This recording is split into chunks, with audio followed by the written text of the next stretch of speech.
Hello, everyone. I think we got good participation as of now. Of course, people are joining us, but I think maybe we can start. So today, first of all, let me welcome all of you for this webinar. The webinar on unlocking GCC 2.0 for project portal for the project owners. My name is Amit Husu, and I am Senior Director at Global Carbon Council, and I will be moderating this session today. Um, the objective of this webinar is to take you, have a walkover through, take you through this new projects, enhanced projects portal, and have a demo of this. By the end of today, because this webinar is focusing on the project owners, the project owners should be able to get used to this portal, to this new project portal, and they should be able to know how to open an account, how to upload documents for GSC, how to submit requests for registration, submit monitoring reports, how to submit PRC, and of course we will not be covering PRC as of now. It will be a separate session, but we're going to focus on registration, issuance, account opening. PRC renewal of crediting period will be covered at a later point in time, in the times to come. And also the transaction registry is something where we will also covering it separately. As you know, that we had, this is, by the way, the fourth webinar on GCC 2.0. We had series of webinar starting from October, somewhere around 17, 18 October, the first one, and then followed with another webinar in COP, but there is also a physical workshop here. And then we had another one, I think last in December, towards the last of December. And now we're going to have this one. So we're going to have two more in addition to this one, another one on 15th of January that will be focusing more on the verifiers project portal, how the verifiers have to actually use the project portal. Then we are going to have another one towards the end of this month that will cover the transition plan of what is the impact of moving from GCC 1.0 to 2.0 and timelines and so on and so forth. And also we'll be giving you information with regard to the fee schedule. I know many of you are very eager to know about the fee that would be applicable, but I think it's going to come. So let me first take the opportunity to first introduce our speakers and panelists here. So we have Kishore Rajhansa, is Chief Operations Officer at Global Carbon Council. And we also have Shibindu Biswas, who is Director at Global Carbon Council. So let me first quickly invite Kishore for the welcome remarks. Kishore. Thank you, Amit, and welcome you all. I mean, I can see quite a good audience here, quite a large number of audience who want to hear from us about GCC 2.0. So welcome you all, and we appreciate your participation. Just to say that we are now starting a new era of future GCC with quite a sophisticated portal, and that you will soon hear from our team about it. Subandhu will present the demo of the new portal as such. As on date, let me say that with a modest start in 2016 of this program GCC, which is the not only the first in the MENA region, but first in the global south, having received the accreditation of CORSIA first phase and ICRO as well. And we have also submitted our application to ICVCM. With that modest start, we have reached to this end where we have received now 1,525 projects from 45 plus countries. And we are moving in the direction of not only in the accelerating voluntary carbon market activities, but also compliance market, including CORSIA and Article 6.2. In that regard, I would say that COP29 was a remarkable COP in my view, because it has closed all the gap that were seen in the Article 6 regulations and decisions, and the rules on interoperability of registry, rules on revoking of the letter, and how the countries are responsible for any actions pertaining from revoking of letter have been clarified. So I'm really looking gladly for the future where Article 6.2 would also become quite a significant market segment. Um, uh, just a little bit about our CORSIA approval. So CORSIA phase 1 approval has been received, which will enable us to issue the carbon credit between for the phase 1, which is from 2024 to 2026, and 27 onwards phase 2 starts up to 2035, and we would also apply for phase 2 as well, which will start somewhere in 2025. The process will be started by ICAO to receive the applications on that as well. So under CORSIA phase 1, we are approved. Yeah, on renewable energy, there's a restriction applied to all the programs around the world for 15 megawatt renewable energy. So anything below 15 megawatt would be acceptable under CORSIA, but nevertheless, these projects which are beyond 15 megawatt can be applied for Article 6.2, and of course in the voluntary market they would be there. And we again reiterate our commitment on the renewable energy projects, and we would be very much willing to work with those.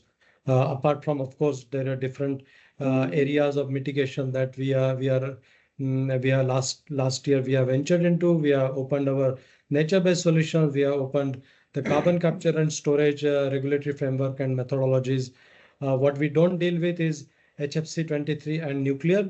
Apart from that, all 16 sectoral scopes are welcome by us, and projects can be submitted in these areas. I also want to reiterate that in CORSIA phase 1, our approval is based on our buffer approach that we have taken. So it means about 15% of the credit would be put in the buffer, but rest of the credit would be made available in the market, reducing any uncertainty around which might be caused because of the letter of letter of authorization revocation or any other things. We would be therefore lubricating the marketplace to increase its speed by readily issuing the carbon credit after deducting them from 15 megawatt, deducting them off from the buffer of 15%. Then I also want to say that a little bit about that our national registry solutions for helping countries in operationalism Article 6.2 has been proposed. We are talking to several countries where we can offer them our national registry solutions. This would be a software solution that we'll offer to the country, and we would be able to issue the Article 6.2 eligible credits directly into the registry. This would be an interoperable registry, and the entire carbon market infrastructure would be available to the countries to be able to issue Article 6.2 credit. Of course, last decision on the approval of the project or issuance would remain with the country because it is their sovereign mechanism. We would bring it to until the steering committee recommendation going to the country, and they would be able to take the final call of the approval. If they don't approve, that the project remains under voluntary market. If they approve, the credits can become Article 6.2 credits. So today's call is very important for you to understand what is the difference between 2.0 and 1.0, and our plan for launching it, and the project portal that would enable you to deal with GCC. So with that, I wish you all the best for this workshop, and thank you once again. Okay. Thank you, Kishore. I think indeed very impressive and inspiring information coming from your side. So let me now quickly move towards the start of the session. So let me also give you some updates about the progress so far with regard to the preparations for implementing GCC 2.0. As you know, GCC 2.0 is a single window regulatory framework. It provides you flexibility to enter into new climate regime choosing yourself, whether you want to be with CORSIA, first phase, pilot phase, Article 6.2, ICVCM, whether or not you want to issue ACCs with labels, without labels, but also AREX, particularly for the renewability project. So this gives you a lot of flexibility. We had, three seminars before, three webinars before, and the recording also was shared with you. So I will not really go in the details of this. The focus here is the project's portal. The project's focus is on implementation, how to actually do it. Uh, but at this point in time, let me quickly share with you, my screen. So now you can see on the screen is the GCC 2.0 regulatory documents. So all the documents are available with regard to GCC 2.0 and 1.0 also in another, it will also be remain available. But here all the documents are available, and quite recently we have yesterday uploaded certain documents, particularly, the E plus S plus forms, Excel-based forms, but also, project submission form, and we also have, of course, for project submission from PSF, you have the main document. It covers for type A and type B. Type C and D are related to nature-based solutions, and also the CCS, which are going to come hopefully early next week, hopefully, or around that time. And then you also have instructions on how to fill that document. The other documents with regard to PRC are also going to be uploaded in hopefully by early or middle of this week, I would say. The validation report also will be available. So which means then all the major documents are available. They are readily available for the implementation of this GCC 2.0. So I'm encourage you to use these PSF forms, start looking at what information is there, start looking at how to fill it up and what information is necessary. Of course, in this process, there will be a support that will be provided from our side. We are having, as I said, we have plans for doing 2 more webinars apart from today. We also have the email facility. You can write to us. Existing project owners can write to us, and verifiers also can write to us on operations@globalcarbon.council.com. And then also we are also having special focal points within our team that are going to contact or remain available for your support in case you need it. We last webinar we had number of questions and answers, and we developed a frequently asked question, a kind of a document which is under preparation as of now. Hopefully, we should be able to also upload it on the website that will summarize all the questions and responses from our side for you to understand how what to expect in at this point in time. Um, Also, and there are 2 documents that would be available, I would say, in next week to 10 days. These 2 documents are the transition plan. The transition plan is a document which is going to tell you about the timelines, what to expect as you move from GCC 1.0 to 2.0, and what are the timelines, how to do it, and so on and so forth. And the second document is on the fee schedule, is with regard to what will be the cost, what will be the new fee, so that it will also be available hopefully within next 10 days. Now, at this point in time, I think with this updates, I think now I will request Shibindu. Of course, I will invite him for providing a demo on GC 2.0. But before I invite him, I want to also give a little bit of more information about the ground rules. So as you know, after Shubhendu's presentation and demo, we will have question and answer sessions. Towards the end of this webinar, we're close to 2 hours, quarter to 2 hours now. So if you have any questions, you can raise electronic hands, and then I will kind of moderate it. But you also have an opportunity to keep on asking questions on the chat box. But I would request you at this point in time to only ask questions with regard to the portal, because we want you project owners to be familiar and be aware of the different features about the project portal and how actually to use the project portal.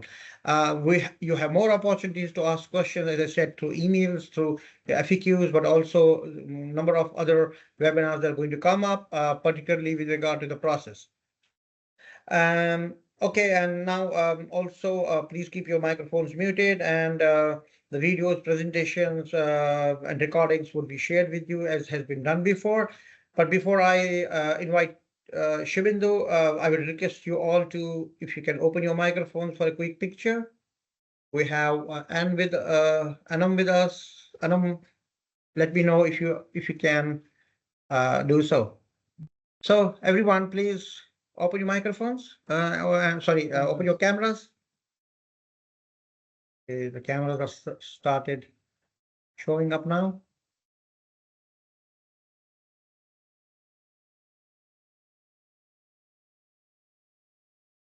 I hope you are able to hear me all. Okay, Anam, maybe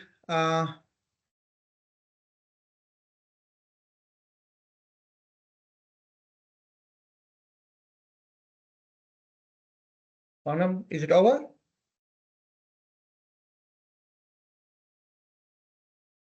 It's just take a little longer. Okay, so let me try to change the view. So thank you very much. Thank you everyone also for allowing to pose for the picture. So Shibindu, let me invite you at this point in time to take us through the project portal. Yeah, okay. I wanted to actually say that you were sharing the template page. If you had refreshed, then we would have seen that the PRC documents have also got published there. Anyway, I'll take them through later on. So that, yeah. Oh yeah, I've refreshed it. Yeah. Yeah. Okay. Okay. Welcome to this session. This is the third, I think, in line with what we had done earlier. So what we're trying to focus at this point in time is the registration and the issuance workflow, but more from the project owner's perspective as to how would you create an account, how would you upload a project, how would you move forward in the workflow, whether it's registration, whether it's issuance. Today we are not going to deal with transitioning because there's a separate document that's going to come up, as Amit was saying. That will say where if your project is at which stage, how it is going to transition to the new one, and what is going to happen in between. So that's defined in the transition document. So we're going to just focus on the portal in itself. I know the last time that we did this run, we did hurry through a little. Let's see how much we can do it today. We have another 1 hour and 1.5 hours to go through. So I'll take you all through to whatever I can do at the most without hurrying. So to start with, just let me know whether you see my screen. I hope you can see my screen. Okay. So this is the the registration workflow that we have and that we have on which the portal is all built.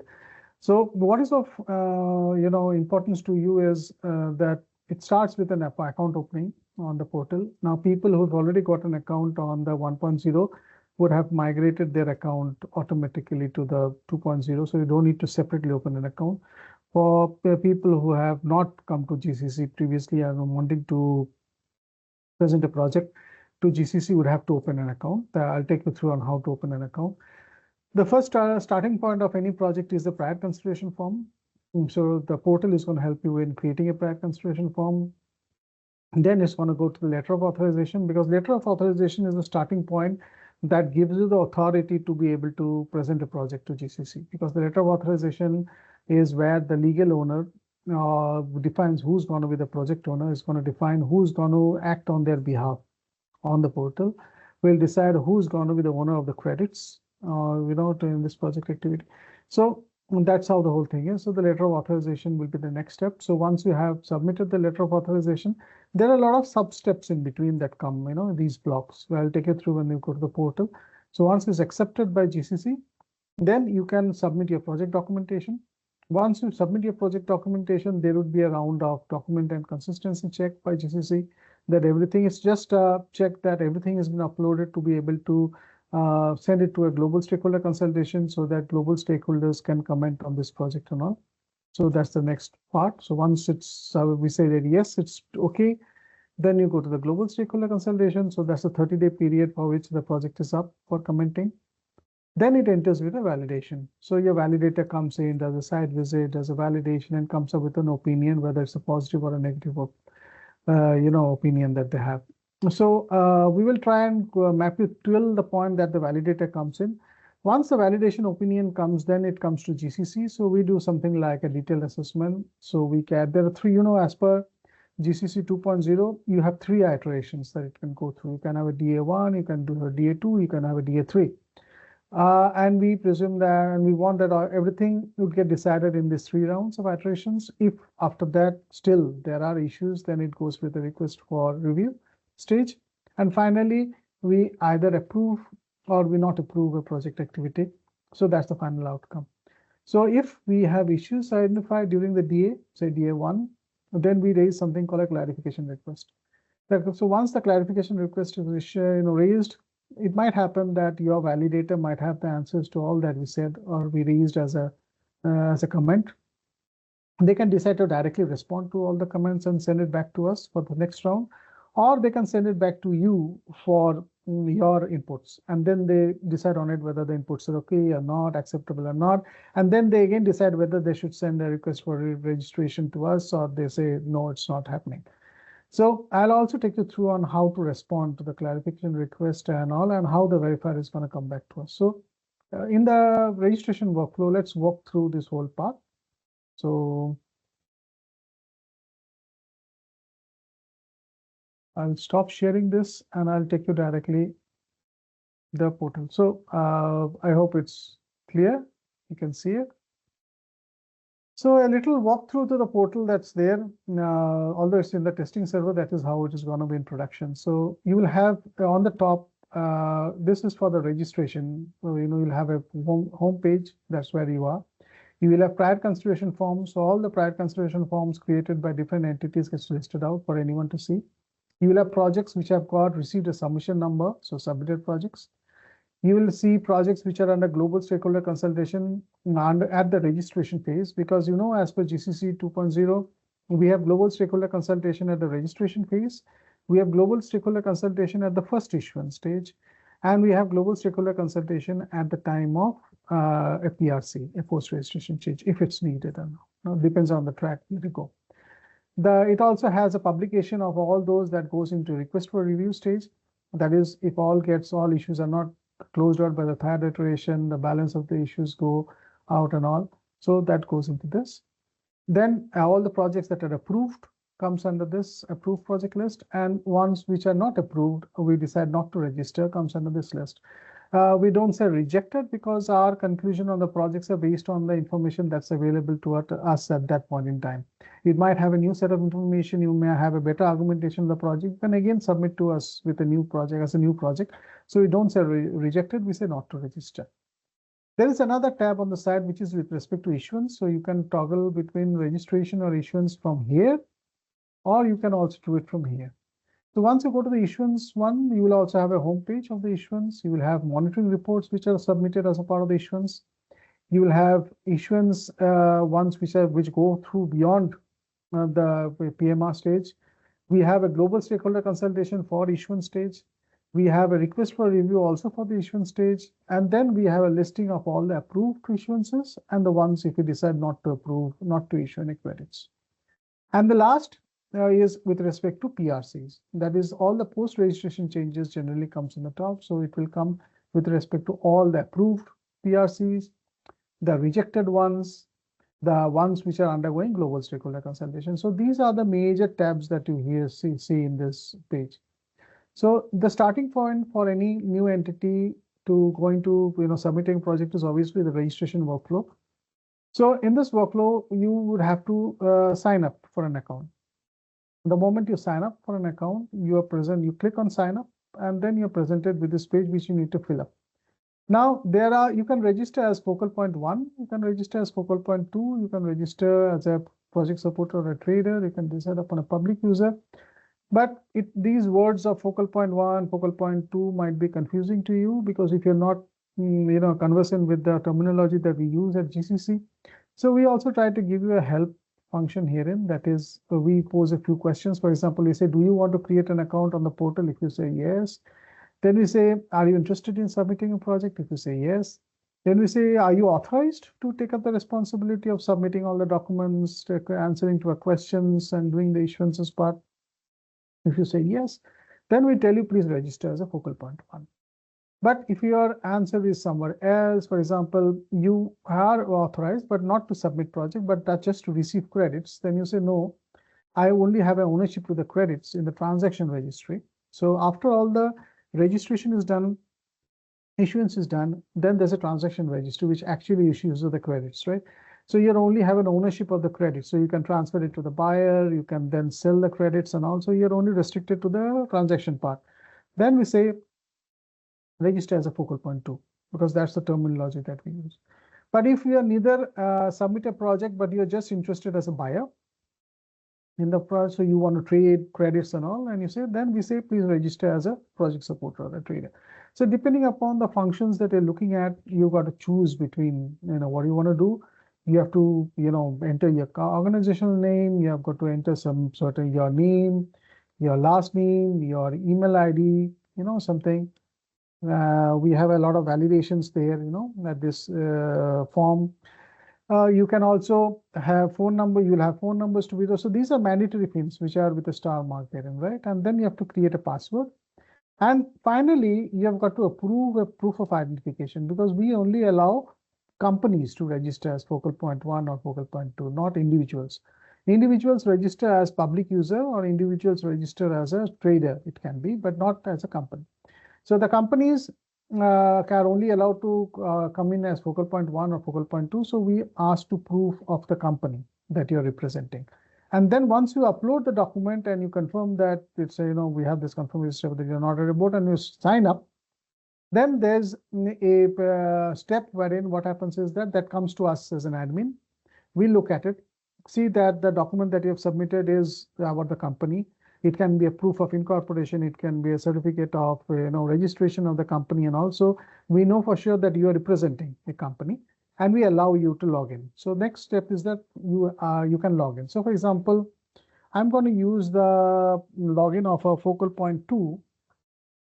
I mean, the name what we have taken is focal point 2. It might be ABC, whatever you want, but then this is what we've tailor-made. And we say, okay, I log in. So I've been allowed by the admin to log in to create a project. So as I said, the first starting point is that you will have to submit a prior consideration form. That is the starting point of a project. So once you go to the prior consideration form on the left-hand side, so you can add a prior consideration form, though you can only look at all the forms that you have created by yourself. You cannot see others' form. If you want to see the entire list of prior consideration forms, then you have to go to the public view page where you will be able to see. So if you click on add a prior consideration form, you are presented in a soft version of the prior consideration form. So on the portal, everything is in soft version, right? So for example, you say, okay, I want to create a dummy project for the demonstration purpose. And then you have some text as a project brief, dummy project details, say, just for the sake of creating one. Then we as GCC have 3 tracks under the portal. So one is a regular track, which is non-NBS, non-TR. That is projects which are all in the regular ones, like renewable energy projects, waste management projects, mobility projects, all come under the regular track.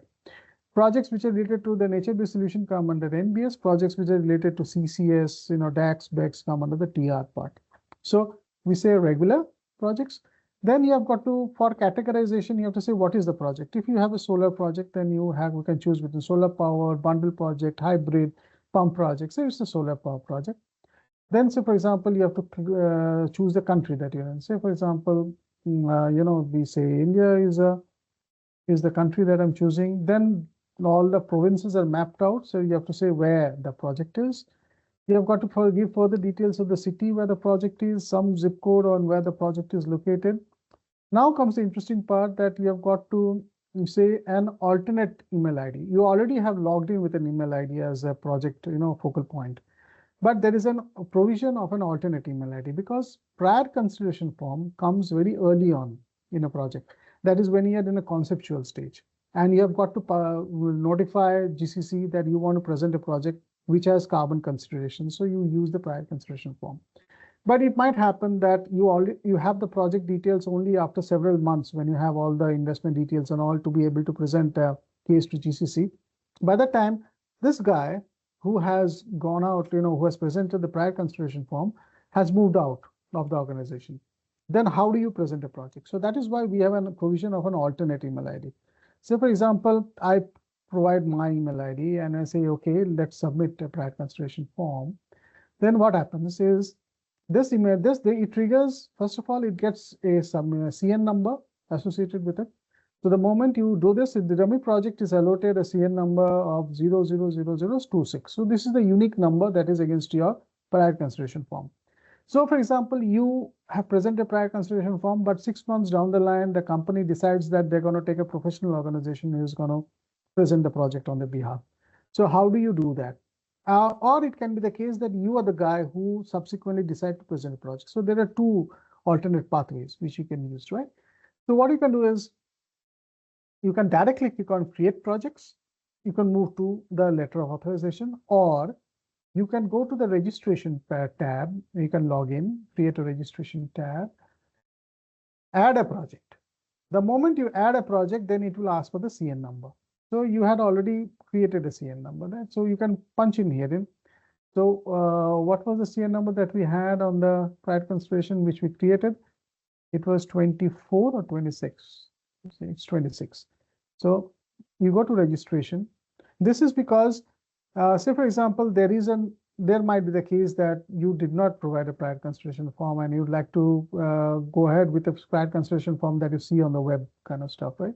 So in order to prevent that, so the moment you punch in a CN number, herein system validates where there is any other project which is created using this prior consideration form. If it's not, it shows you the prior consideration form, and you have got to confirm that this is the one that you're supposed to use. The moment you say yes, then it is going to go to that secondary email ID that you provide at the bottom and ask for a verification code, because that code would have gone to the email ID, and only when you validate the code would you be allowed to move forward. So that's a confirmation that it's your organization who had created the prior consideration form, and you are the one who is going ahead with the submission of the project. So let's go with the first one, which is the registration, the prior consideration pathway, which is the easiest of the route to do. And we say we created a prior consideration form and we want to submit a project. So what do? We create a project. The moment I create a project, the next step is to create a letter of authorization. Now the letter of authorization, mind you, is a legal document, because herein the legal owner who owns the project is mandating someone to act on his behalf. It can also happen that he is the guy. He can say, my internal team is going to do it. Good enough. Not a problem. But this document actually gives that authorization as to who's going to do what kind of stuff. There are some instructions which are there on the front page. We have to go through this. Come to the main body. So it's basically, this is a letter which is addressed to the founding chairman of GCC, and it says, I, the legal owner. So you can say, I, the legal owner, one. So you can have multiple legal owners, right? You can have 1, 2, 3. You can have multiple legal owners. And if it's a bundle project, say, of 20 owners, you can have 20 legal owners herein. So there can be multiple legal owners herein. With the proof of identities coming from India, with an organization name of legal owner 1 from India, with a registration number of something and an address to your company. Okay, so you put a dummy address. If you say there are multiple legal owners, you can add multiple legal owners. If during the process you realize you don't want to add a multiple legal owner, you can take them out with confirmation that I want to delete that part. So mind you, if you add multiple legal owners, if you add a legal owner 2 herein, then you have to toggle all these on Y, I to V, because here there is multiple people who's authorizing. So we will stick with 1. And so we're going to say I, and then the legal owner. Now come to the next part of it, whereas the project's title is already taken from your the prior consideration form. So this, remember, once you assign a title to the project in the prior consideration form, that carries to the entire lifetime of the project. So nowhere would you be needed to fill up the name of the or the title of the project ever. It gets auto-populated all throughout. So all these, the findings that we had during 1.0 with the fact that there was an error in the name or something was not matching is done away with. It's auto-populated there. So the title comes in, the consideration number comes in, and say you have to say again a dummy the address of the project activity. So you add another dummy address for the project to go forward, and then you come to the project owner.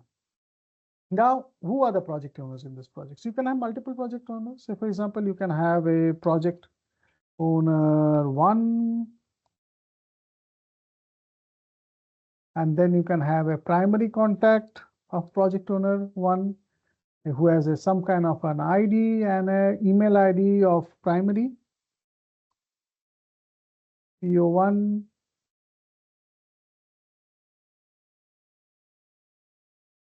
You can have you may have a secondary ID also, so you will have secondary PO1. We will use because so that we can differentiate between different entities, right? And then we have, okay, this is the passport ID anyway, something, a unique number. Now you want to add a second project owner. Just click on one and you say project owner 2. And you have a primary PO2. You have some kind of a ID. You have an email ID of primary PO2. You have a secondary PO2. You have some kind of an identification and you have a secondary PO2. If you want, you can go forward and add multiples of them, right? So you can have project owner 3 as well. Say for our discussion, we also add a project owner 3. And we have a primary PO3. And then we have a national ID or something. Then we have his email ID. We have a secondary PO3.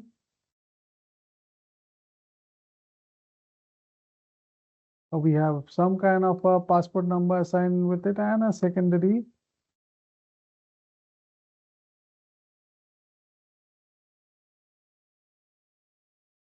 All right.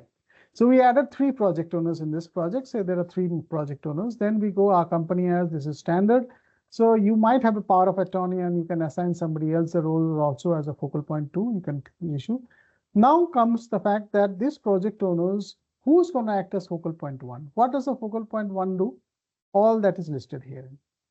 So it can open an account, be the focal point for communication, can submit documents to GCC, can follow up on rules and procedures, would be the focal point to the VBBs during validation verification, would respond to our queries, would sign an ERPA and all. So you have 2 options. One is an exclusive, one is a non-exclusive, which is limited by the project representative. If you do a exclusive one, then you are left with only the exclusive one wherein all the rights are defined. The exclusive means it has to be one of the primary, the project owner. So you can choose. You added 3 project owners, you can decide who's going to act as your focal point. So you can say 2. And then this email ID is not going to change because you are the guy who's supposed to be submitting the project. So it directly picks from your profile that's there on the top. So you cannot change this. So it's by default. You decide, no, I want to get an external guy to do it. So you can also use an external representative. Then you have to decide that, okay, this is a guy who's going to act on my behalf. He's not a project owner. He has got a primary contact guy who is an external primary contact guy with some kind of a national ID, a secondary guy who can act as on behalf if he's not there, and he has got a secondary email ID. So there's this external guy who can represent the company with some limited rights, right? Now, then it comes to focal point 2. Focal point 2 is the one who is in transaction registry. The one who has the rights to the credits, can buy, sell, transfer credits and all. Then you have to define who is it. Till GCC 1.0, we only had the option of having one focal point tool. That is 100% of the credits could be with one guy. Now under 2.0, we have now split it up. We said you can have at the most of 3 guys who can represent as focal point 2. So you could split it up. That is to give flexibility for our buyers to come in as focal point 2, maybe your investor to come in as a focal point 2, or related parties to come in. So you can decide whom to split with. At the most 3. So say for example, you can say entity A is 1. You choose 1, the email ID automatically comes.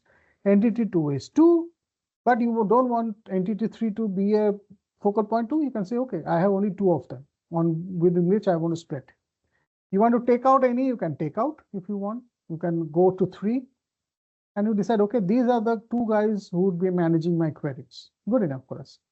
Then it comes to the section where you go to sign off. So it's an authorization, it's a legal document. So there was one legal owner. So the legal owner there's someone who's representing the legal owner who has got all the rights to be able to sign this document. He might be at the level of a director whose contact details would come herein, and he is going to sign off. There will be 3 project owners. So all the 3 project owners would have to sign off, saying that I accept the role of a project owner. So you will say project owner 1 will sign off with someone representing project owner 1 with some kind of a designation who's authorized with a contact detail. This contact detail is important, just keep noting it. Then you might have project owner 2 will also sign it and say, okay, I am authorized also to sign, and he signs it. It can be anyone. He has also a contact details, and then there is a 3rd project owner in this project activity, which is project owner 3, who's again, there is a guy and there's one who's representing them and some contact details. But you also have an external guy who's sitting as a focal point 1. He has to also accept the roles. So someone representing that external guy with a designation who's authorized to sign and contact details with the date will sign off on this letter. Now comes the KYC part. So we do a due diligence of all the parties from which we receive a projects, we get payments and all. So there is a separate KYC that is done for all the entities who are herein. So for example, the legal companies are legal owner 1 with some kind of an address. So I'll not run through the content, but then this is something that you need to fill up. We need to do a due diligence because we have to be sure that from where is the money coming. So we have some rules as per the state of Qatar, and we have got to decide whom to allow into the portal now. So legal owner 1 @gmail.com is the guy.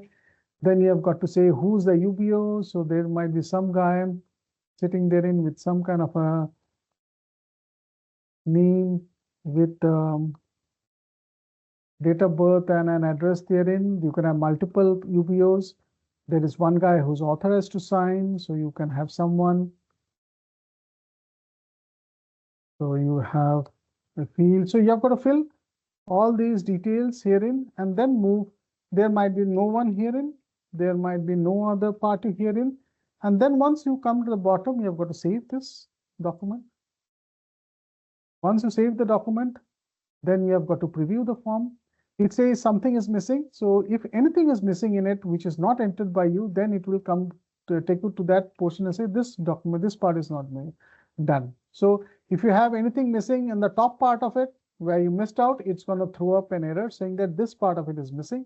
So you got to again go down, complete the necessary stuff and preview the form. Again, it says no. So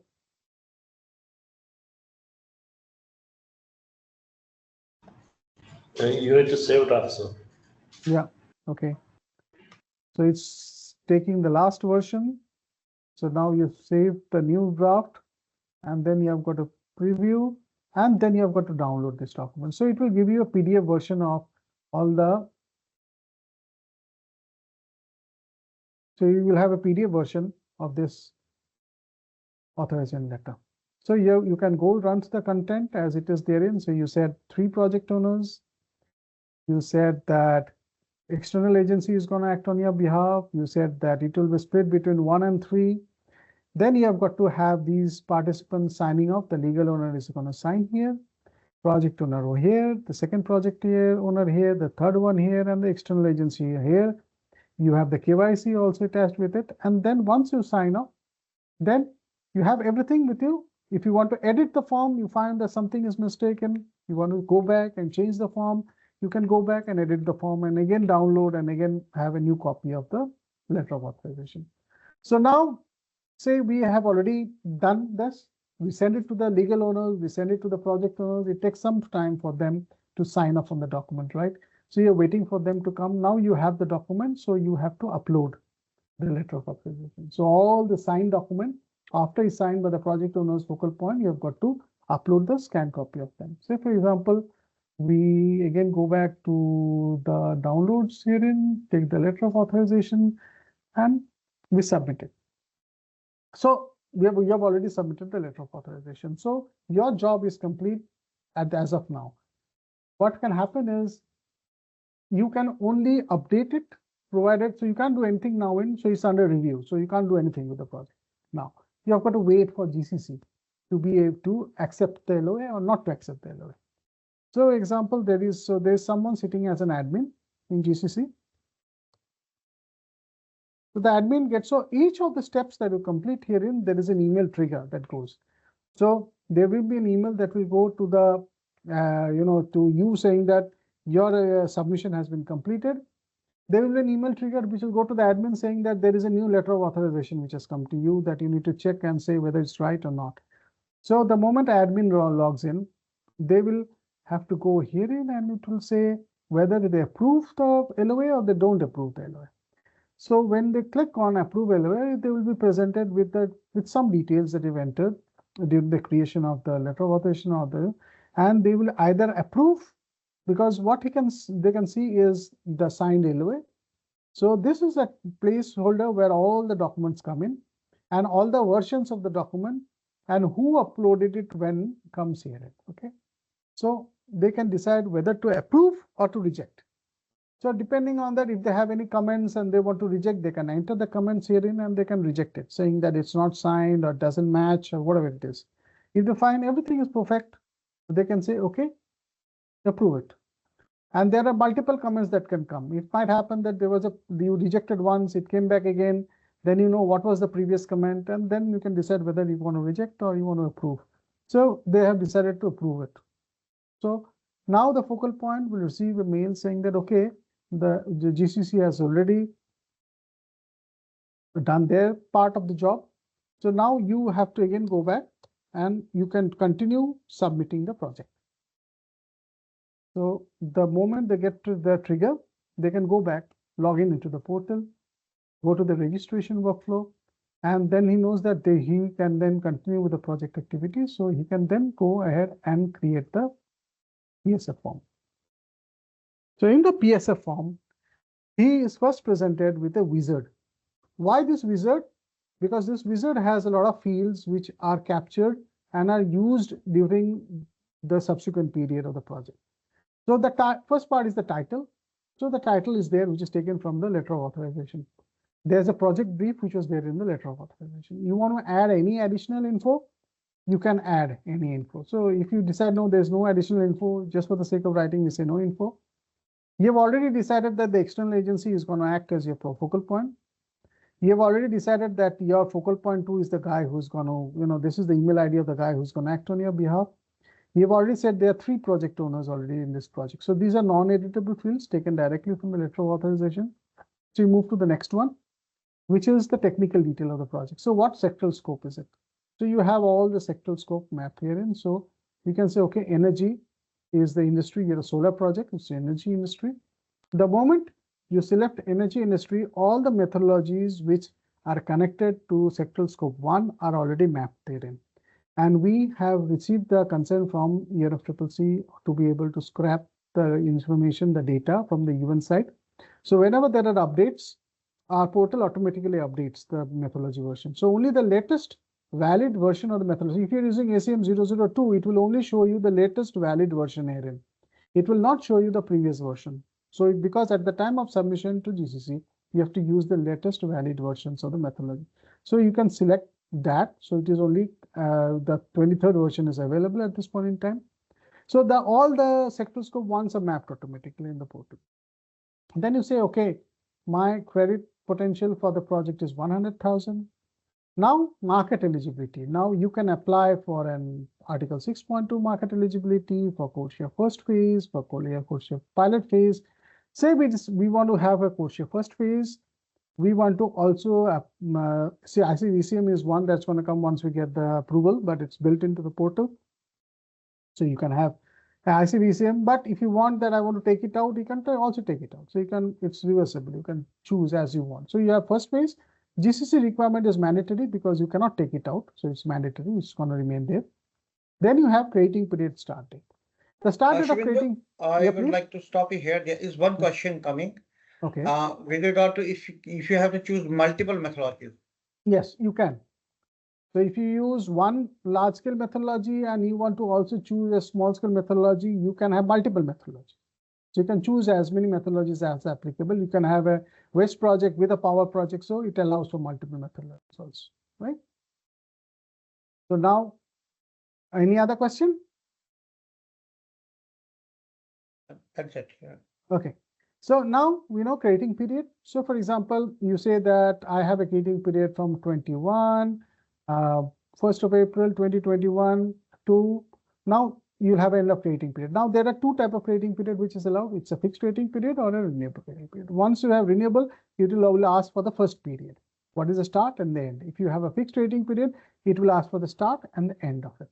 So say for example, you say 21 to 31 instead of 1st of April, you say okay, 2nd of April. And you want to move forward, but system will say you cannot have more than 10 years. So all these validations are already built in the portal. So it will restrict to you as to how much of a period you can take. So only when you choose within the period can you move to the next one. So now, you know, as per GCC 2.0, EL and SL are mandatory. You cannot have a project without EL and SL. But say, for example, you accidentally say no herein. And beyond legal, you say, okay, I want to do beyond legal as well. So just for the sake of your understanding, so you decide on the labels that you want to claim. Then comes to SDG goal contribution. So you say 13 is mandatory, so you cannot take out 13, but you can add as many SDGs you think the project is going to impact. So you say my project is going to impact on age, so SDG 4, it is going to impact on SDG 8. So depending upon the number of SDGs you impact, the label keeps changing automatically, you know. So if you say my it's going to also affect water, SDG 6, so it keeps changing here. If you take them out, for example, you take out 4, it automatically moves in the matrix. So add back 4. It comes to gold. Gold is your claim. Good. Now come to NR and E+. So you know that these are no, because it's a normal track project. It's a regular track project, so you don't need any of this label, which are with respect to NBS or TR. And you move forward. Then the system says you cannot do with an EL and without an EL or BL. So you have to mandatorily have an EL or an SL in order to move forward in the project. So you have to have this. You may not have EBL or SBL, which is beyond legal, but this is it. Then you decide to move forward in the submission. So now this is a table which gives you deductions. That is, as Amit said, that if you want to claim code share or you want to claim Article 6.2, we allow it against one route, which is the buffer route, which is you have a deduction under the buffer. So we said 15% is the buffer that you have got to do. So it automatically calculates the deductions on the buffer. Say, for example, you don't have any other, so it's 0, 0, 0, 0 by default. If you have anything, say, for the sake of argument, you've had a permanence buffer herein, which is more for CCS and PR projects, there would be a corresponding deduction against that. You can then put a 0, or you may say the host country is going to issue a letter, is going to take away 10% of my credit, so you can put it therein. So these are the deductions. This is the net off that you receive. Of the 100,000 that you're claiming, you're going to get 75,000 of claims after the deductions are therein. So you confirm that, moves to the next page. The next page is about the location of the project. So what can happen is there are two ways of doing it. One is you can directly punch in the lat long herein, and you can choose, we can be a, you can have a combination of lat long. So it can either be 25 lat and 12 long, or it can be 12 lat and 25 long, depends upon it. Or what you can do is you can directly upload a KML file here. So for example, let's try and upload a KML file. So let's put a KML file here. So the moment you put a KML file here in, the Mapbox automatically renders what you have put here in, right? So it shows you that your project consists of 2 areas and 3 locations on it. It might happen that you'd like to modify it further. That is, you forgot, you might have to mark another area. So you mark another area which was left out on the Mapbox herein, and you had another point source which you forgot to mark, and you confirm that. So you say, okay, so these are my project areas on the map. What you can do is you can save, you can download them, and then, so what we have is 4 areas, and what we have is 4 points that we have, 1, 2, 3, 4, and 4 areas. So now let's move on next. So you have the cover page, which is automatically rendered from the wizard that we have just populated now.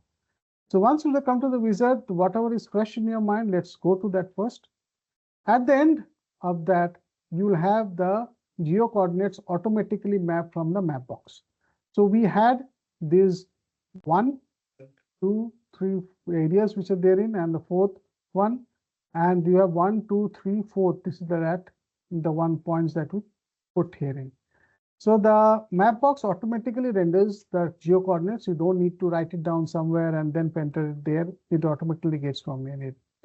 Then you have a submission number. So you're submitting for the first time. You can put it here. So once you have the submission number is when the project gets accepted. So you don't have a submission number here.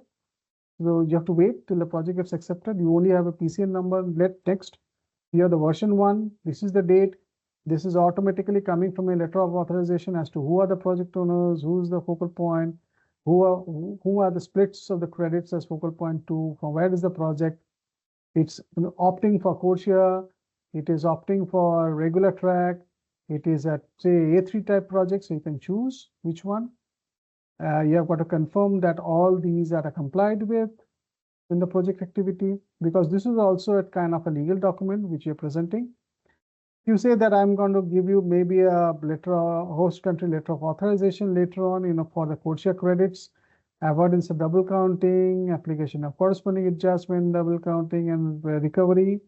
These are already the UN SDG goals you have selected in the wizard, so it's already there. You said you want all the labels of EL, BL, and all, so it automatically populates accordingly. And so first phase you had opted for, and you opted for gold. You didn't offer TR/NR because it's a regular track. These are the deductions which were there. So all this has come. So now you have the different rules which apply, or the documents that you have applied. So 16.14.0.64.2 country regulations. You say yes, I comply. Project standard I comply with, which is the version 4. I comply with the program definition which is there, which is version 1.2. So for the sake. Safeguard standards of version 4 I comply with sustainability standard I complied with, which is also version 4, and all others. Instruction is a separate document. I comply with it, which is version 1. So you can also mention what clarifications you are referring to in this project activity. Then you have the different tools. You can keep adding tools as you want. So if you want to add another tool, you can put in. You want to take it out, you can take it out. And finally, you have the general declaration where you have got to confirm that the project is up to 2016 and double counting and all. And because it's an A3 project, you have got to also confirm the corresponding based on A3. And then you have the code share related submissions that we are going to confirm them. These are the first phase related confirmation. It's only option 1, option 2 is only there. Confirm undertaking with respect to double counting, and then you come up to the sign off page. So you have already decided that the primary point 1 is your focal point. So there's one who's acting on behalf, who's as per the letter of authorization. They're going to sign off herein, and the date is today's date. So once you have filled up the PSF form, you can save the draft, you can preview the form, and then you hit download. Once you hit download, you will have two documents that will get downloaded. One is your main PSF template, because this is only the cover page. The second is this form, which you need to get signed off and uploaded. So once you have downloaded these two forms, and then you have signed it off by the focal point, you will have to that page wherein you have to submit all the documentation. So you have got to submit the cover page. So I'll use some dummy documents here to speed up. You have to submit the main form, which is also a PDF version of that downloaded version, filled it and made into a PDF copy. You have got to upload the emission reduction calculation sheet. So we have a dummy document for them. What document is allowed and what size is allowed is specified herein. If you choose some PDF file, the system is going to say it's not allowed. We can always try that, and if you try to put them, then system is going to throw an error. So you have to do an Excel sheet. IRR calculation may be there, may not be there, depending on how you're going to prove additionality. Say we say that yeah, we have an IRR herein, so we have a dummy document herein. So this is private, this is public. We have an environmental no-harm assessment. So you have an environmental document. Under 2.0, it's an Excel sheet based, right? Social no-harm is also the same document. We have kept a provision because if we split subsequently, you can have a split. SDG, we have a separate social safeguard Excel sheet we are going to fill up. And apart from them, if you want to add any other document, you can go down to the document tag and then you can add it herein and choose the file and upload it here. Okay. So you can choose the document tag, choose the file, and then upload here. So then you go to next. This is the billing guy. Who's the guy who's going to be, the bill is going to go to, because we have a registration fee that has to be paid against your submission. It might happen that you want the client, the original legal owner to pay, or you have someone else who's going to pay. So you have got to say which is the company against which you're going to raise the invoice, right? So you're going to have a company name. You're going to have a address. You will have a billing guy sitting therein who is going to be addressed in that bill. You will have an email ID. You might have a secondary email ID. You will have the contact number so that if we have to contact someone, we know whom to contact. There may be a tax information of the company that you need to put here in, or the ID of the company. And then you can finalize and submit. You'll be prompted whether you want to make a submission. If you say yes, so yes, submission of the PSF is done here. So once you have submitted this whole thing, it will go to GCC. There's a trigger that will go to the accounts department saying that there is a new project which has come. So please note, the moment you make a submission, this is the one that we were talking on, it will be assigned a PCN number.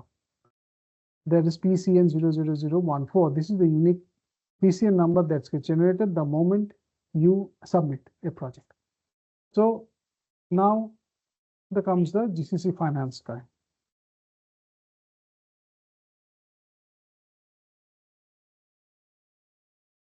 So, Shubhendu, one question was there with regard to the documents.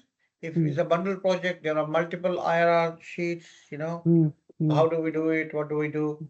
Yeah. So if you have a bundle project where you have, you're doing a bundle demonstration at the activity level, and you have multiple IRR sheets, number one is that you can put it as separate sheets within the same document, because you'll have one Excel sheet with different sheets within it, right? You can have different IRRs presented for all the entities within one. If you want to present a totally different, then you have the document tag at the bottom. You can select IRR sheet and you can upload as many documents as you want. So that is the purpose of having the document tag at the bottom. So you can select what kind of a document it is and choose the file and upload as a part of the submission. Now comes to so this is the finance guy. He has received a notification that there's a project which has come and he has got to upload the invoice. So he will go and he will upload an invoice. So say for example, a dummy invoice he had created against the project and he uploads based on the PCN number which is there in. then the project owner knows that he has got to pay the registration fee, or it's going to be addressed to the guy who's you said is the billing guy, right? So if you feel so what will happen is the project owner will go, he is going to retrieve the invoice and pass it on to the guy who's going to pay. So now at this point in time, when we are starting off with this whole thing,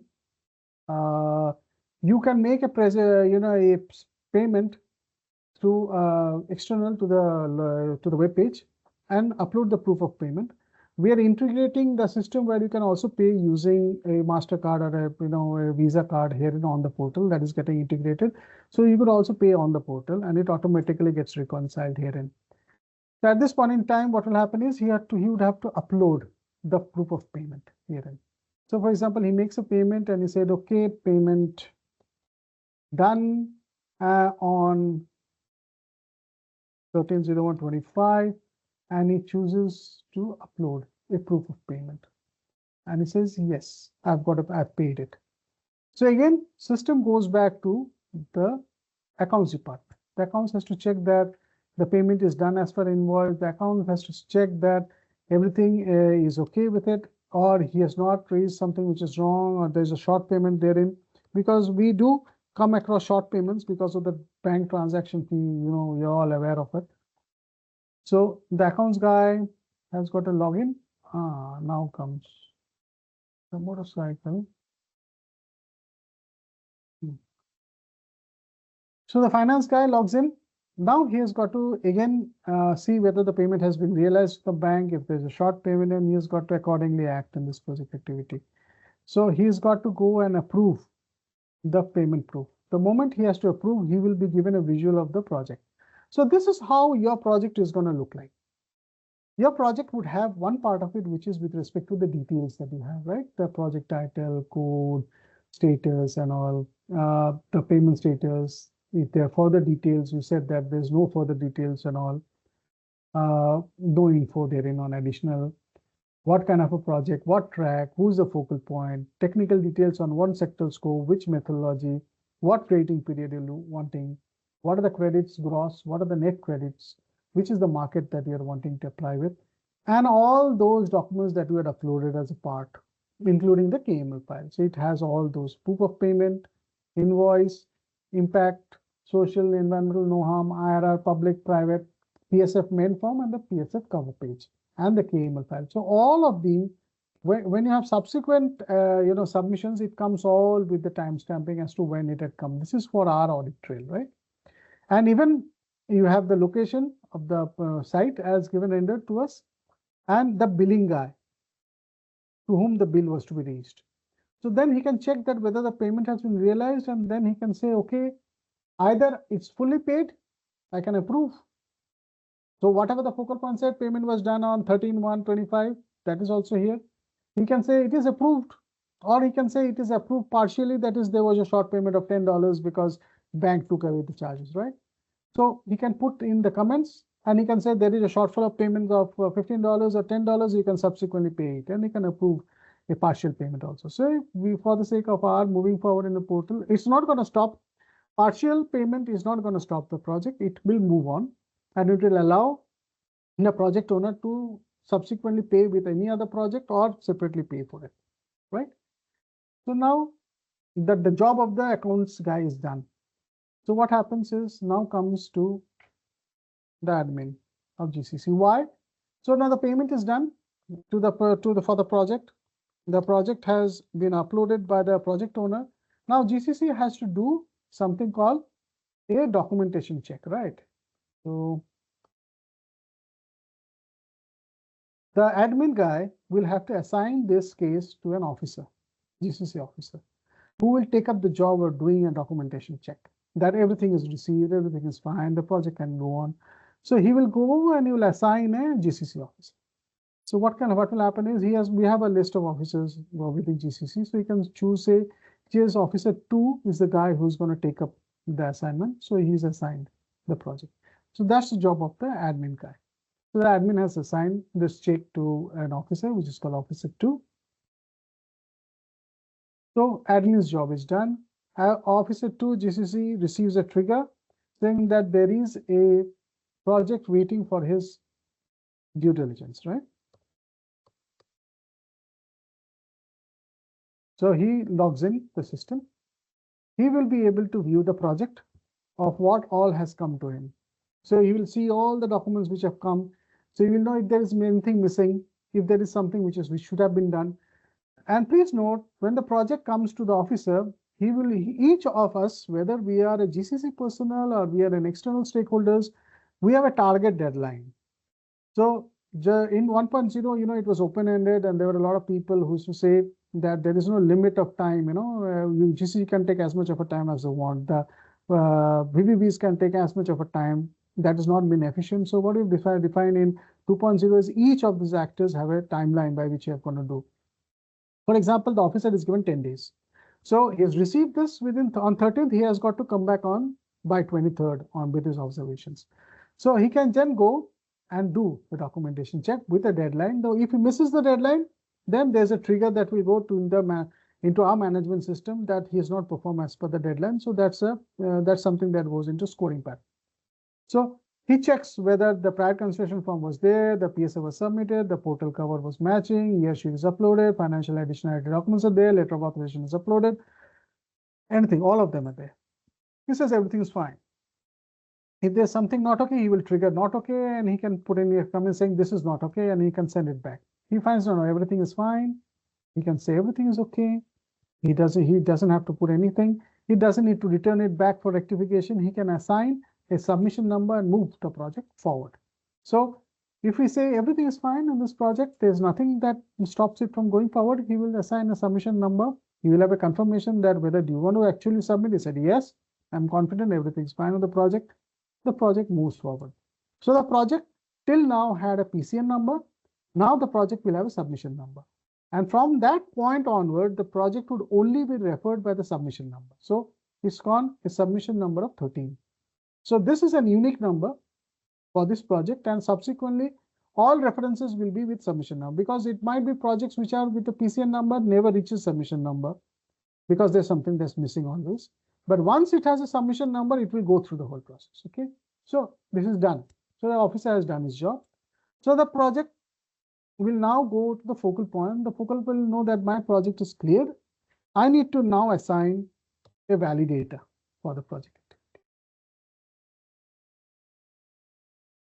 So now the focal point will log in to the system, and he will then choose for his project a validator. So the moment he goes and he logs in and he goes to registration, by default he lands on the registration. He has to assign a verifier or a validator, where you will have a mix of validators, verifiers in this portal a bit, because track one used to say verifier, project verifier, and emission reduction verifier. 2 says validators and verifiers. So there's a mix in somewhere herein. So if you are the focal point and you want to assign a validator, you will need to know which validator is doing how many projects, because this was a feedback that had come to us from different project owners, that they would like to know how is my validator loaded, how many projects are you handling at this point in time. So you might say, no, verifier number 2, which is actually the validator, has 17 assignments, is too loaded, I don't want to give him. Number 1 is good enough for me because it's got 11 assignments, 9 of them are ongoing, 2 of them are completed. It's okay with me. So he will then assign this to that verifier, right? So we have verified GCC 1 who's been given. So the focal point has decided upon who's going to be the validator. The moment the validator is decided on the process goes into global stakeholder consultation. So there's nothing that he can do except for changing the verifier. So he can keep changing the verifier at any point in time. That is already there in 1.0 also. So what will happen is, on the public domain, you have a tab of global stakeholder consultation. The project lands up on the global stakeholder consultation for a period of 1 month. So it's open for commenting for anyone in the world. So the dummy project has come here. And you know that this button will tell you whether the project is active or not. We will also have other visuals to it, that this is an active project. So if I am a guy who's an external stakeholder, I would like to comment on it. I can, and it shows how many number of comments have been received. Okay. So I can add a comment. So I'm going to hit the comment button. It will render me the soft version. So I'm a stakeholder 1. I represent a company ABC. I have an address of the company. I've got to put in a definitive phone number so that we can follow back later on. and he might have a address, email ID, so that if we have a query as to why did you raise this query, or we have to get further clarity, then we can get from him. Then he says that he might have multiple comments, right? He might have a comment on the PSF document in section number A1 saying it's not clear. He may have subsequent comments on the same PSF document under the additionality section, and we say C.5. As per the new template, say additionality is not demonstrated. He might have any comments, and then he goes to hits the submit button. The moment he hits the submit button, there is a provision that they can also upload documents. So for example, a stakeholder is a representative of the local population, and they have concerns of the project, and they have a representation from the local population that they want to submit to GCC. They can choose a document. So they can choose a document, say for example, the same dummy document, and they can upload this document to us. They can add as many ones they want, and they can submit. So that becomes a part of their global stakeholder submission. So it's not only that they can raise a comment, they can also submit documents as a part of the global stakeholder consultation. So the moment they give that, anyone can view the comments. If you go back to the public page of the project, it will show up there's one comment on this project. If you want to view the comment, you can go and click on it. You'll be able to see the comment here. If you click on view comment, you'll be able to see all that was therein. And so all is transparently given. The reference documents are there on the top for anyone to view of what are the documents which have got submitted.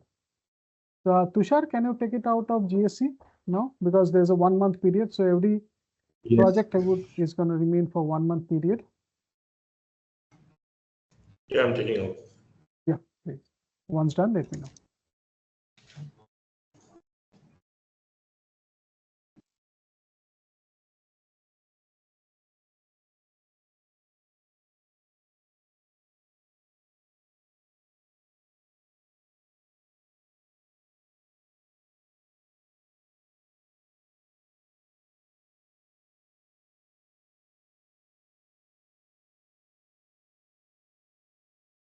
So while they're doing it, so we know that the verifier has been assigned, right, which is verifier 1 for this project activity.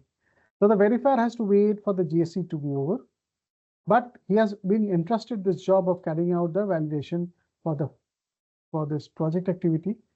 He is also given a deadline by which he has got to do that. So that's the deadline of the GSC period, and which is the dummy project, this one. So it doesn't show up till now because it's in the GSC. So he cannot do anything with this project activity. He is waiting for the project to come out of GSC so that he can then move forward in the project.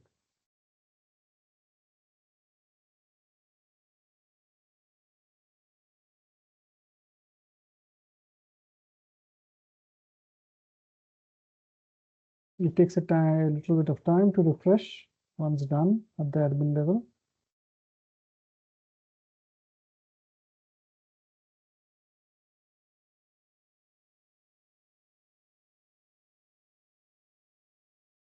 So for the verifier also, just before by the time they do, I just wanted to show you that. Okay. Yeah, it is changed now, sir. It's changed. Okay. Yes.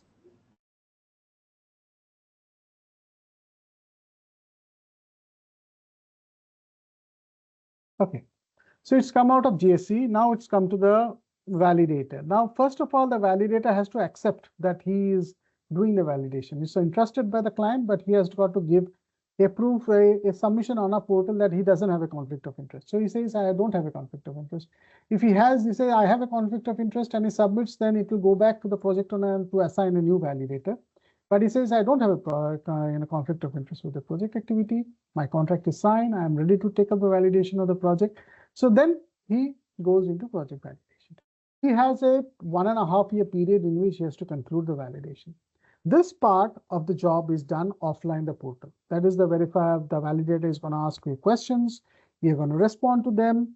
That back and forth keeps going on over the period of time. And then finally, say the validator concludes that the project is good enough to be pushed to GCC with the request for registration. So you might have had several iterations going in between, right? Between you and the validator. So what will the validator do? First of all, he will send it back to you to update the PSF based on the last version on which the validator has concluded the validation. So what will they do? They will ask you to resubmit the project activity. The moment it comes to you to resubmit the project activity, you will be taken to the wizard again. And once you go to the wizard, you will have to again upload, say, any information has changed. Maybe your SDG goal has changed. Maybe your BL is now not applicable. Maybe your claims of 100,000 has gone up or down based on the validation. You're going to change everything in that. Maybe your geocoordinates were not proper. So all those changes you're going to make and resubmit the same as we did during PSF submission. If they're valid, and then you're going to submit to the validator. Once it comes to the validator, the revised documentation, then the validator is going to say, request a registration of the project. So once they say, I am ready to take a call on the project, they're going to say either yes or a no. If they say no, then they will say, they will be asked with a question as to why. Why no? If you look at the project standard, it gives a list of all that they could say has been wrong with the project activity. They could pick from therein and say, this is the negativity of the project. That's why I say the project is not meeting the requirements of GCC. We decide to give it a negative opinion. Then it's going to directly reflect on the portal under the not to register projects. If he says no, it's a positive opinion from my end. Then he will be presented with a request for registration form. Please note, if the 1.5 year expires in between, then the project would be labeled as expired, and they will not be able to, the validator will not be able to do anything, because the control will go back to the focal point to re-upload entire documentation based on the latest versions. So the focal point would again have to go back to the wizard, select the latest version of methodology, update all the documentation, and resubmit the documentation. Only then the validation will again start from that point on. Then the validator can give a request for registration. Once that's there, he comes to the request for registration form. He says it's a A3 project. That's okay. He mentioned his certificate number, which is there for the project. He says that I have decided on this based on PSA version number 4, which had a date of, say, today, if it's applicable. Or if they directly tick, the date comes automatically. They can say, I've concluded on emission reduction verification calculation number this, investment analysis number this, and all that he had taken into consideration while given the opinion. And he will have to then save the draft,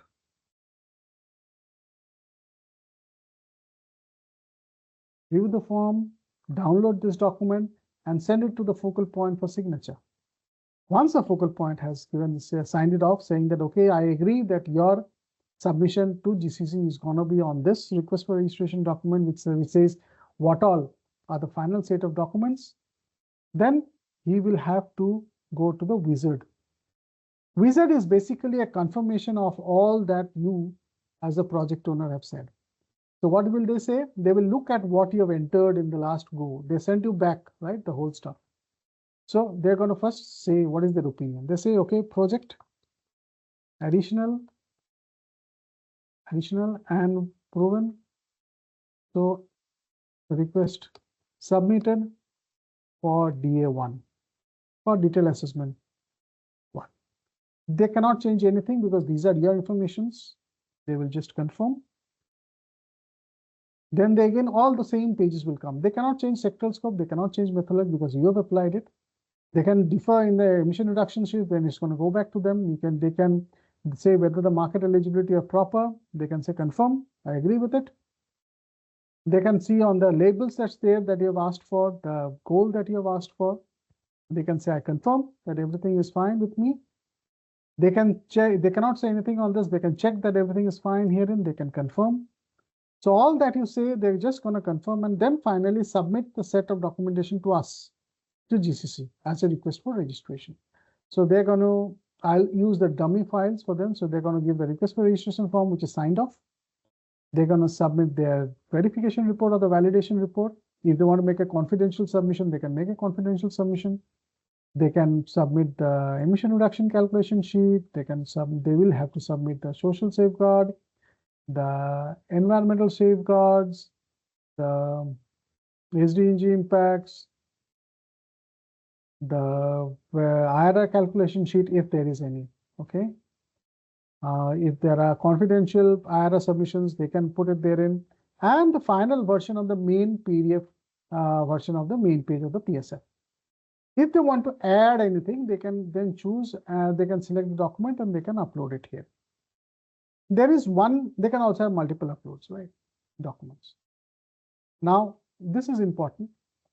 We also require the validator to mandatorily upload photographic evidences of their audited site. There are specific instructions given as to what the photograph should be about. It says it should be the main equipment with the site personnel or the project owner as well as the validator visiting the sites in the frame, and it must be clear and the background equipment should be clear. So they have to mandatorily provide us 2 evidences of site visit. If it's a remote audit, then they have got to give us a snapshot of the remote audit here. They can add as many as they want. They have to also give a video link of the site visit as an evidence. These are things that are for stakeholder confidence, for the market to know that there was actually a validator who had gone on site and seen this project, and there is a project on the ground. If a project is an A3 project, which is a future project, then you can give as it is, what is there, what you have seen on the ground, you're talking to local stakeholders and whatever it is. So all the evidences has to be there, and you can finalize and submit the visit. So it's a submission which has come to GCC after the validation has been completed for the project activity. So once this comes, the next part of the job is GCC to do. That is, we have to do a detailed assessment based on the scheduling, right? So what will happen is, say for example, that part of the is not dealing with you directly. It is a GCC's job to do that. We do a detailed assessment of the project activity, and we might have clarifications in this project activity, and we can send it back as a clarification note with all the comments which is therein. So do we have any questions till now on this workflow in this registration? Maybe let's see if I can see the chat if there's any. Do we have any questions here till now?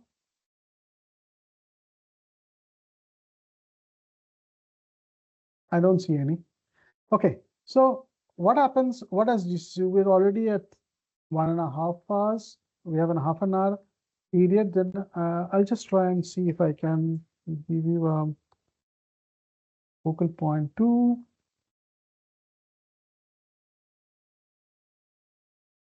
Tushar, dashboard is it focal point 2?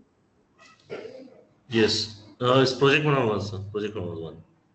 Project 101.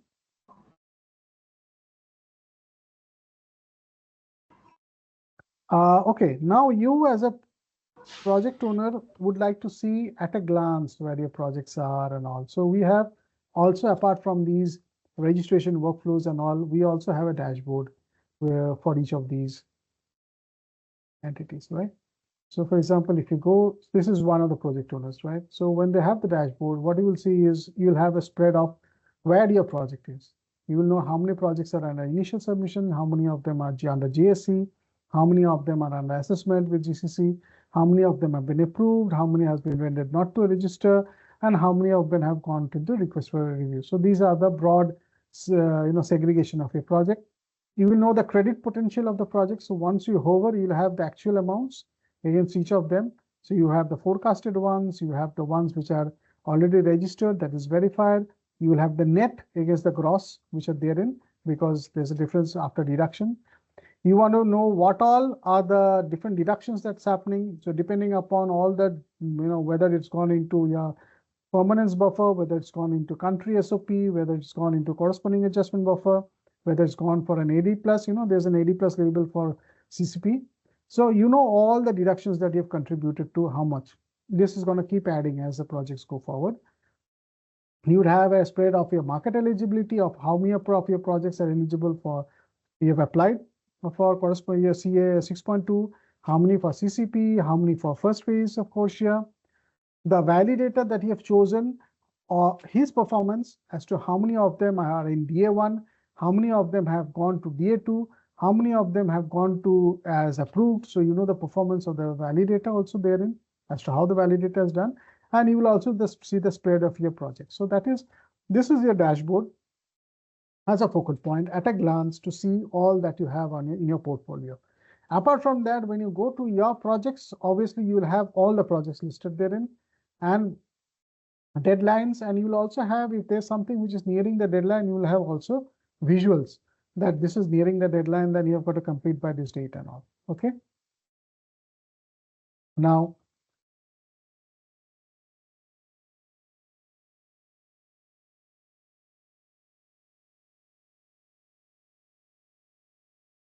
so your project you have already given to GCC, and GCC has to now again assign an officer to take up the job of doing a detailed assessment, right?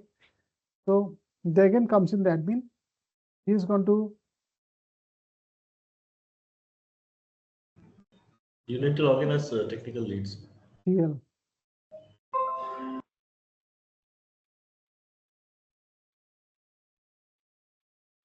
Because we have our roles assigned as to who's going to do what. Oh, so within GCC, say TL assigns the officer who's going to work, and the officer is going to assign if he needs an external expert for the project activity. So he can then assign a project. Now, so for example, if the technical lead of the project says that there's something wrong in the project, there's been complaint which has come from public stakeholders or whatever it is, they can already, what they can do is they can also put a project on hold. So they can decide there's something wrong. So they can go and hold the project. And once they hold the project, then they have got to say why they're holding the project. They can hold the project, so it's not going to move anywhere. Once held, they can also go back and take it out of hold. There's another thing which is internal to GCC is being the technical lead or the admin, they have something called a timeline. That is, they will be able to, we as GCC have an audit trail as to who did what in this whole project. So we know when the PSF was created, when the letter of authorization was submitted, when was it approved by GCC and who did it, when was the accountant raising the invoice, when was it uploaded, when was the proof of payment done by the focal point, when was it approved by the account. So we have a history of all that has happened in this project, which is our audit trail for the project. So tomorrow, if there's some kind of a dispute with respect to dates or actions and all, we know who was the guy who's done it and what was it, when did he do it. It comes with dates and time stamping for all the entities which were involved in the project activity. So this is our audit trail. And also, so for example, he decides, okay, this project has come to GCC to do doing a detailed assessment. He goes ahead and he submits the project to an officer. He says, okay, officer 2 is the guy who's going to take up, and he decides that he's got to complete within the next 10 days or 7 days, and he assigns the project to the officer. Then the officer has a deadline to meet with respect to doing a detailed assessment of the project activity. He can then also change it. He can also go back and change the officer. He can change the GCC officer. But then, say, for example, the officer is okay with it. The GCC officer 2 logs in. He knows there's a project which is sitting. This is not a rudimentary check like the GSC. It's a very detailed, this is a little assessment. All that who have been with GCC knows the DA1 stuff that we do. So the officer logs in. Then he can decide whether he wants to do the detailed assessment themselves or he wants to assign the job to an expert. So he decides to do the detailed assessment themselves. So he will be presented with a detailed assessment checklist. So there is a huge big list on them. So wherein he can have issues, he cannot have issues. Say, for example, he says, and each of them, there are several questions against which he's going to respond. He says, I find an issue, which is a major issue. So I say issue number 1. And he says, this is the final comment, final observation, that is issue 1. So because there is no officer, that he has to go back and forth with the officer. He can have as another issue, he can add an issue number 2.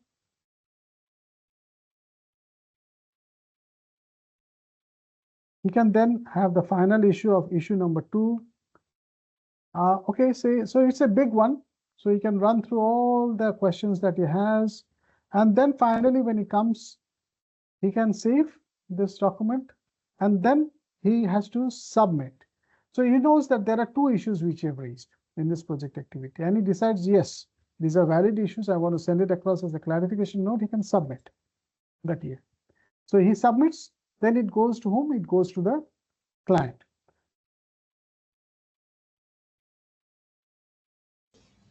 Clarification, sir. Clarification. Yeah. So although he had confirmed on the issues, he will still be able to see the clarification note which is going to the client. So that's a double check on our end that we haven't missed out on anything, and we are very clear on what we are sending back to the client. What I did not show in the previous step was that we could also upload documents like we do, the commented PSF, the commented validation report directly as a part of our findings. So that can also be uploaded herein. They can see these are the two issues which are therein. Both are marked as minor issues, and this is what is going to the client. So he can say, yes, I agree with it, and the clarification note comes. That is where the verify validator comes in, and you again come in because you have received a comment from GCC with two issues therein. So now the validator or the verifier 2 who had taken up your job knows that the project has come back from GCC and it has two issues which has to be addressed. So what will they do? They might have the response to all the questions that have got raised as a part of the clarification note. First of all, it was 1, right?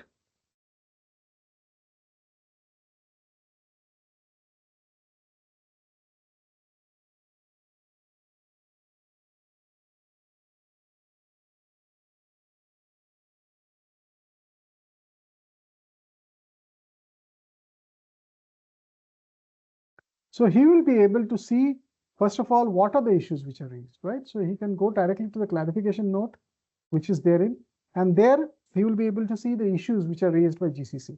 So he can just say, okay, do I have a response to all that is being asked by GCC, or do I have to pass it on to the client to respond to that, depending upon the comments which have come. So issue 1 and 2 has come to them.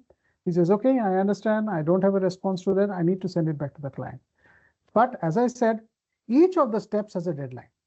So DA1 has a deadline that it got raised on 13th and has to be responded by 14th, 2 months, that is 60 days is the period that we have given for the response of the validator for DA1. So he has a deadline. What happens if it doesn't meet the deadline? Then that goes as a part of the performance management of the verifier. So when it comes to us, we continuously track each verifier. This is going to go, and they have got to ask for an extension of the deadline if it goes beyond. So we know that this validator is not doing the job properly. They have to clarify to us as to why. Now, so for example, they say the clarification note and they decide, no, I don't have the response. Then they're going to ask you, they're going to put it as a part of their CAR and CL and send it back to you saying, please respond. If they sends back to the focal point, you're going to again respond to that of the portal, do a back and forth and agree to it. And you're going to again submit the new set of documents based on which they're going to again give us a request for registration for the DA2. So this is where you come in. So if they say, okay, send it back to the focal point. So then they will wait for you to respond to the queries therein. You will also be able to see the clarification, the points that has been raised by GCC, and you will be able to respond by responding to the points that's therein. So focal point 2 is the guy who's involved in this project activity. He has already got an email trigger that the project has come back with a clarification note.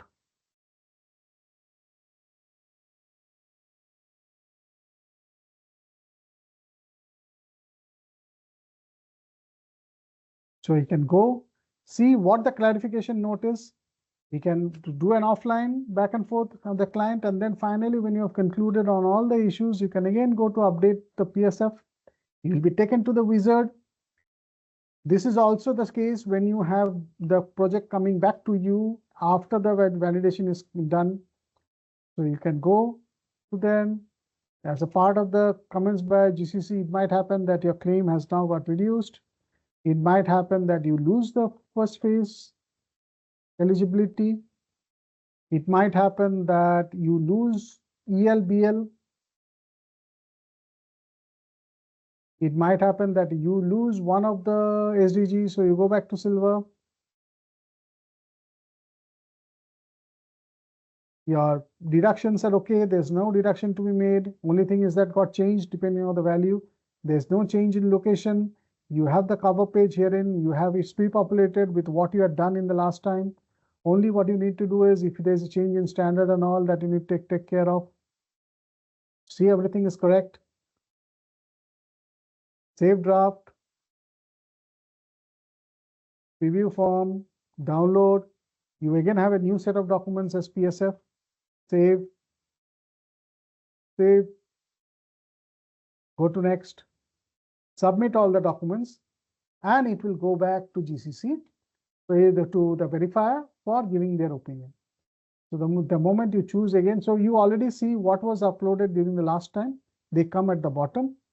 And these are the new set of documents that you are going to submit as a part of your new submission. So I will just show that although the name of the files is going to be the same, just for your understanding. And because we're short of time, we'll rush through a bit. And we'll submit. There's no change in the billing guide. So your job is done. You have responded to the questions that's raised by GCC, and it has gone back to the validator. The validator has found all his responses cleared. What will they do?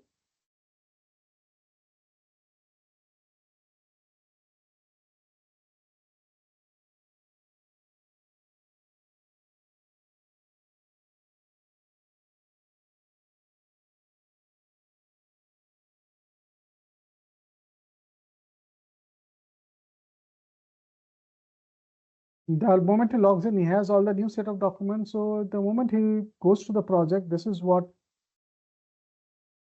he sees. If he goes to the project therein, and he looks at the documents which are therein, he will be able to see that you had twice uploaded the documents, one during the initial phase and once during the new submission. So with the timestamp and the date, you know which came first, which came second. So all the documents that you had uploaded comes with a timeline and stamp, and you know the request for registration was only submitted once during the DA1, so it's only one document. These documents came twice, would have the two set of documents, right? Verified PSF as a part of the submission is one because that is what the verifier had given. These are two set because this is what the client has given. Okay, we go back. The validator is going to again decide whether he wants a positive or a negative opinion. If he says it's a positive opinion, he has got to then respond to the clarification note. He can ask for a request for registration, which is the RFR form, again sign it, fill it up and submit, and he will be presented with a response to the clarification note where they have got to respond what is the response against each of the queries that were raised against by GCC. So I will stop now because it's already 1 hour and 45 minutes herein, and I want to, this is all that you, the project owner, would need to know when it comes to the portal with respect to registration.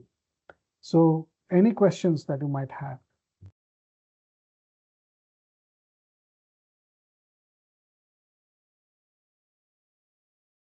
Okay, Apurva Banerjee, what will be considered GCC 1, 2, and third one post which submission? What will be considered GCC response? 1, 2, and third one post which submission is true. Apurva, can you mute Apurva? Can I understand better his questions? Sorry. Of course. Sorry. I wanted to ask the flowchart that you've shown in the beginning of the call that showed first, second, and third that it will get back to if it gets the GCC response for the third time and the queries are not addressed properly, we have to resubmit the project. I wanted to ask the what you mentioned, like the to and fro between the verifier and the project owner or the focal point. Sorry, will that be considered as No. That's having no. See, this is the flowchart that you're talking, right? Yes. There is something which is offline the portal between startup validation and the opinion. You might have say 10, 12 times back and forth, which is not happening on the portal, right? So we are not a party to it. So we don't know how many times you're going to go back and forth between you and the validator. So that's for you. When we raise a clarification request and it goes for a response to the validator is going to include that maybe as a part of the card and sale, send it back over mail. They're going to respond to it, and there's a back and forth again having offline the portal. That we are not a party to it. So it's not which is counted as a part of the rounds. Say after 5 rounds of discussion with the validator is satisfied that you have taken care of all the comments raised by GCC, and the final set of documents is submitted to the validator. He then again submits the project for a registration to GCC. So that's the next round. So all these in between iterations between you and the validators are off the portal and is not counted as an iteration. Okay. All right. Thank you. Okay. Any other question? So there were some questions, I think they were answered, but I don't see any further questions. But Shubhendu, now we have covered registration, right? We have another one on 15th, right? Yes. Maybe we start there with issuance, and if time is left, we come back on this. And by the time we also provide this recording at the point in time, that might be helpful, because then, you know, everybody can kind of. Okay, let's do one thing. The 15th one, we kept it for an hour. Maybe we can make it to 2 hours. And we first show the issuance part of it. Anyone who is interested, the project owners who are interested in coming into that session also to look at the issuance, please also subscribe to that one, which is in a day's time on the 15th. So we take up the issuance track first, take you through the portal on how issuance is going to be dealt with. And because you also have PRC therein, right? Post-registration changes there as a part of that. So we'll also run you through that briefly, very briefly. So you know how things are going to move in the issuance part of it. And then we can then move to the verifiers part of it, because verifiers part is only limited to conducting a validation, giving an opinion, which more or less we did already herein, right? So they're going to again see how they're going to respond and what happens if it goes for a request for review, that they have deadlines in each of the state. So that's only get clarified. So it's not going to take much of a time for the validators verifiers. So there's one question on changing verifier. Yes. So what happens is, if there is any provision for the verifier after appointing to the, as I showed on the portal, at any point in time, say for example, if I go back to the portal and so the project now is with a verifier, right? So say for example, you have already sent it back to the verifier. You are focal point 2. And you have already sent it to the validator for sending it back to GCC, but then it's not happening. And you're not happy with the way that your verifier or validator is acting. This becomes difficult. To leave out these stuff and then save it. Yeah. Okay. So you're the focal point. So the control is not with you. There is no action pending on your end. It is pending with the validator, but you're not happy. You can go and change. So this option is ready, is available to you at any point in time in the project flow. Only thing is, the moment you change the control to a new one, you had GCC verifier 1, if you change it to 2, what will happen is this verifier or the validator will lose control over all the documentation. The new guy would have to log in, but the new guy will be able to see all that was done by the other guy, right? He will see all the documents that were uploaded by you, all that was there. He will be able to get everything. Well, if he decides that he needs to do a second site visit, he wants to see firsthand the projects and other side, that's his call. We don't say anything. It's his confidence that does. We can then take on the validation from that point on. So any time within the project cycle, you can go back and change the validator, except for the last stage, which is the request for review. Once it goes for RFR, you can't do. After that, it's a yes or a no. Any other question that you might have? Yeah, I think this is a time to ask questions. We'll also make this recording available to you in case you want to have a look at this during the today and tomorrow, and then then you can come back again on 15th. The idea is to build capacity and do it in the best way we can. We also will, as Amit said, we will have another separate webinar on transition. Yes. As to if your project is early on, when will it move? If a project is registered, when will it move to 2.0? If a project is in between with a request for registration, when will it move? So all these questions as to when the project can move from 1.0 to 2.0, is it mandatory, is it optional, will get clarified in that session. Please look out for a separate session on 2.0 and transition, wherein all these questions you have in your mind will get answered there. See, we have 7 more minutes. I think, do you have any views on what is your feeling about this new portal? Do you think that it's like really overwhelming, or how is it? I mean, of course, I understand this is the first time any of you are looking at it. I think you have to get used to it. That's part of the whole process. But do you find it do you find it easy? Do you find it that information is captured to great extent? You don't have to do manual things. You don't have to keep track of each and every project. You have a dashboard. You can look at it. You can keep track of your projects. I think so any views I think that might be helpful for us to understand, and we can accordingly manage this, because we have to run it over a period of time. So the floor is open. Please, feel free, to Raise ask your hand, questions. we can unmute you and you can say, just Joseph, yes, as I said, the next one is on 15th, the day after. So you can also log in therein, because we will take up the issuance workflow therein to take it through. Yes. Open up. I think we have 6, 7 good minutes. Anyone has any question, please? Yeah. Thanks, Rajiv. Thank you, Rajiv, for this positive comment. But if there is any comment which is not that positive, please bring it up. I think we're okay. We understand. We're not perfect, right? We're not perfect. We're trying to do the best we can. It'll be improved over the period of time. So yeah, I think this is I think we are trying to put ourselves. Yeah, we are trying to put ourselves in your shoes and trying to do it. Trying to look at as a project owner and what all helps, what all doesn't help, what you need and all.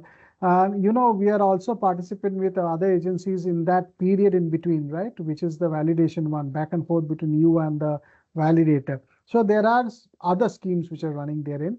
Where we're participating, we might plug them later, but not at this point in time. But it's always good to receive comments on what could be improved further. And the last webinar that we had, we had asked for your improvements, points that helps us, please. Yeah, we will do more webinars. Recording would be available, will be sent across to all the participants so that you can again run through them. I think when you registered, I think you got an email with the links to the previous recordings. So there'll be a recording for this one also available. We'll also make it available on our web page, because we want people to refer to it if they have to submit a project, because not everything can be remembered. You can't have all that memory. At least I can't have. Yeah, and the other thing here, just one more thing I wanted to say, that we are making a separate manual for this, which will give you the snapshots. Okay, this is the first thing you need to click. You got to go there and all. So manual would be there, which would help you in taking through all the steps. You can't remember everything, right? Because we rendered the portal, we know where we're going to go after what. But the manual will tell you how to go into project submission and all. So we got alert that the recording will stop in 2 minutes. So you still have a few minutes to ask anything. If not, then probably we'll have to close it for today and just say goodbye to you. And we'll connect again on 15th. On 15th. Look forward. Please do log in on 15th again for the issuance part of it. Yeah, I think there is one question. Will it be possible to run some dummy project by the project developers to check if they are facing any problem? See, we are running it on your behalf. So we are running it from on the dev server, then we are running it on the testing server, and then once we move into production server, we are going to do a dummy run therein. Okay, so we are doing it on your behalf, checking as to how the things are going to run. There might be, when you actually do it, be rest assured we are doing our part of the testing. The service provider who's therein, they have their own team sitting therein who's doing the testing team who's doing that. We as GCC are doing it as a second round. We are again giving it to a third party. Our team, the whole team is again doing a dummy check therein. So just be assured that we think everything is working fine. Else you'd have shown up when we tried, presenting to you. But yeah, we are taking care of it. Don't, there's nothing to worry on that. Yeah, but also I think, I think in most cases this will work very well. There could be small teething problems here and there which can be resolved. I think we can, there is no product, which can be completely flawless, So I think, but I don't see any major problems really. It should give you a very smooth experience. Okay, Good, I then I think we should think, conclude today. Yeah. yeah, I think I would like to thank, first of all, Shubhendu. He's been speaking for last little less than 2 hours. I have to take him for coffee now. So I would also like to thank all of you. I think it's been really very interactive webinar. We had a lot of questions. We tried to answer to save time on to the chat and the replies, but I think it's wonderful. We'll continue this association. There will be many more of such webinars happening over the period of next quarter or so. But even beyond that, so with this, I would like to thank all of you and thank you very much. And Kishore, do you want to have any last word or something before we say goodbye to everyone? No, I think it was quite a very impressive presentation from Subandhu, and thanks a lot for the interaction.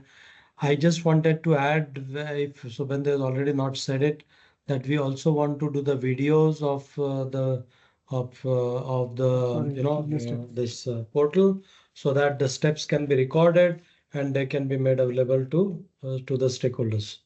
So with that, I also thank you all, and over to you, Amit. Thank you, everyone. Thanks a lot and have a wonderful evening today. Thanks a lot. Okay. Bye-bye. Thank you, everybody. Have a good day. See you on Bye-bye. 15th. Thank you.